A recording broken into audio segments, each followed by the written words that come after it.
Huwag mong gawing dream home ang first investment property mo.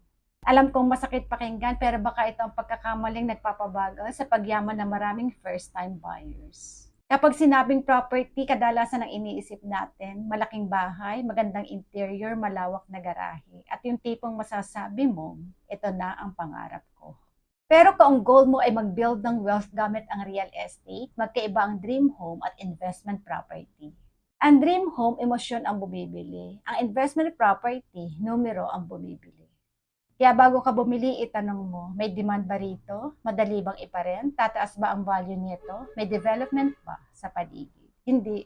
Maganda ba ang chandelier? Kasya ba ang swimming pool? Maraming buyers na nauubos ang budget sa dream home. Lahat ng ipon, lahat ng loan capacity, nakalagay sa iisang property.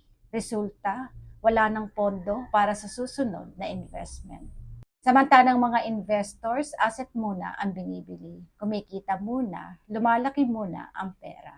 Tandaan, wag mong tanungin, gusto ko ba itong tirhan?